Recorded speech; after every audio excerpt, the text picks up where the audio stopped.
Hello guys, welcome back to my YouTube channel. और जैसे कि आप देख सकते हो एस्थेटिक से आज मैं करने वाली हूँ अपने बाल colour for the first time at home. मतलब मैंने बाल बहुत बार कलर करवाए हैं सैलून से, बट खुद कभी नहीं कलर किए। So let's try. और आज मैं बहुत ही डिफरेंट कलर ट्राई करना चाह रही हूँ, बट आपको पता चलेगा एंड में सोचा क्या था और हुआ क्या।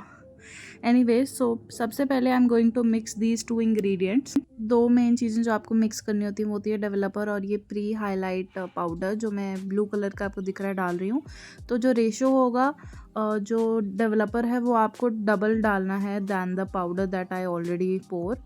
तो अच्छे से फिर आपने इसको मिक्स कर लेना है और ज़्यादा देर नहीं रखना है, इसको इमीडिएटली अप्लाई करना शुरू कर देना है। तो होगा क्या, हम लोग अपने बालों को ब्लीच कर रहे हैं जहाँ पे हमारे हाइलाइट्स दिखेंगे।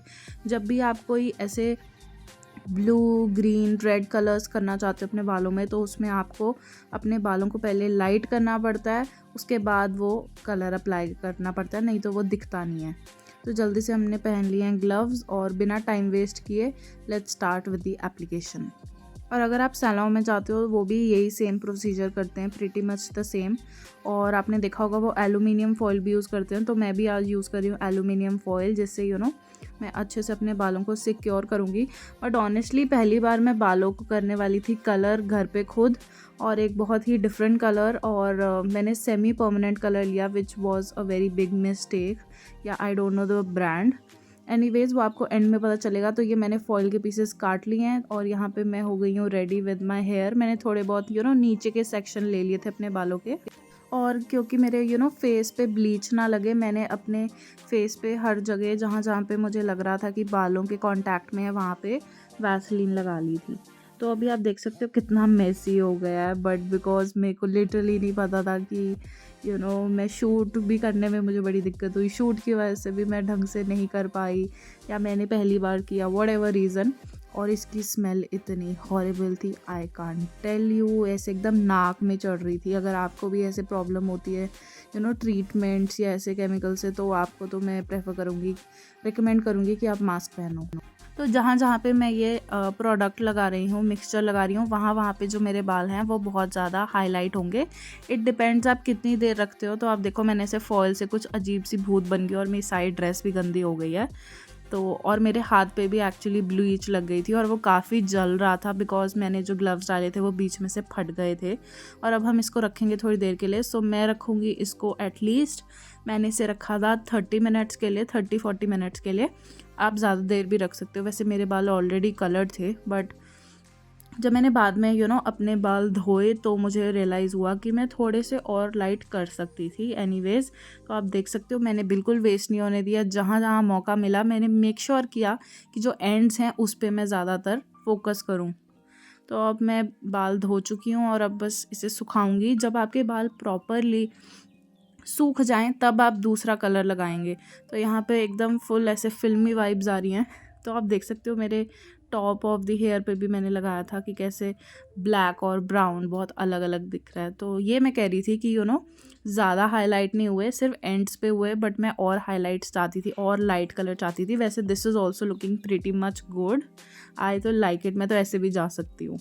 तो अब आती है बारी दूसरे कलर की। मैं पहले वाले कलर से ठीक ठाक खुश हूँ। तो ये मैंने टील कलर लिया था फ्रॉम द ब्रांड एनविया, and I don't know if I am pronouncing it correct और नॉट। और आप देख सकते हो कितना गंदा कलर लग रहा है ये।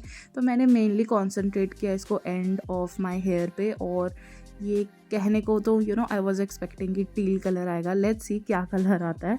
बट यहाँ पे मैं अपने सारे बालों को कर चुकी हूँ कोट, और फिर मैं इसको थोड़ा सा ड्राई करूँगी क्योंकि मुझे जाना भी था आज कहीं।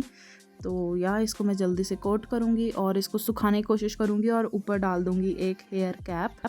तो मैं ऊपर डाल रही हूँ एक शार कैप और इसको रख दूँगी और एटलीस्ट आधा घंटा बैठूँगी। और उसके बाद जब मुझे लगेगा कि हाँ हो गया आधे घंटे बाद, I just rinse off my hair. And मैं आपको रेकमेंड करूँगी, अगर आप पहली बार मेरी तरह घर पे कलर कर रहे हो और साथ में शूट भी कर रहे हो, बहुत टाइम चाहिए होगा आपको। मेरे को काफ़ी टाइम लग गया। अब मैंने फिर से 30 मिनट बाद रखा, उसके बाद बाल धो लिए। अब मैं लगा रही हूँ अपना थोड़ा सा सीरम, जस्ट कि मेरे बालों को प्रेप कर लूँ, बिकॉज आज मेरा बर्थडे है और मुझे जाना था शाम को ऐसे सेलिब्रेशन पे अपने। और ऑनेस्टली स्पीकिंग मैंने बहुत टाइम पूरा दिन इसी में बर्बाद कर दिया, मेरा बाल कलर करने में, बर्बाद नहीं कहूँगी, बट जैसा मुझे एंड प्रोडक्ट चाहिए था वैसा नहीं निकला। Maybe I should change the product. मतलब हाइलाइट्स अच्छे हुए, उसके बाद जो एक्चुअल कलर चढ़ाना था, जो मुझे चाहिए था, वो चढ़ा नहीं। May be that brand of colour was not good, because जैसा मैंने पिक्चर्स में देखा था वैसा बिल्कुल नहीं निकल के आया। अब मैं थोड़ा सा अपने बालों में लगा रही हूँ mousse. Like I am also showing you a hair prep thing, because as I told you मेरे को जाना है शाम को, तो I am just using some mousse. और मेरे बाल बिकॉज नेचुरली बहुत कर्ली हैं, तो मैं उसको अच्छे से स्क्रंच कर रही हूँ मूज़ को अपने कर्ल्स में, ताकि मेरे जो बाल सूख जाएं तो वो बहुत अच्छे कर्ल्स डिफ़ाइन हो जाएं। और मैं आपको एंड में दिखाऊंगी भी कि मेरे कर्ल्स कैसे थे। एनीवेज़ मैं आपको लास्ट में दिखाती हूँ कि मेरे बाल कैसे निकल के आए, और मैं आपको साथ में एक पिक्चर भी इंसर्ट कर दूँगी कि उस ब्रांड जिसका मैंने कलर लगाया सेकेंड टाइम वो मुझे कैसा चाहिए था, और वो क्यों नहीं आया I don't know. Maybe I try another time कुछ दिनों बाद, because I am not happy with how my hair are, because मुझे एक पॉपी और ऐसे ब्राइट कलर चाहिए था। सो स्टे ट्यून्ड, शायद आपको एक मेरा डिफरेंट लुक मिले हेयर का, एक अलग वीडियो आ सकता है if I get the correct product. So you can see this is the end result, और ये है highlights and the curls. I hope you guys enjoyed. Bye.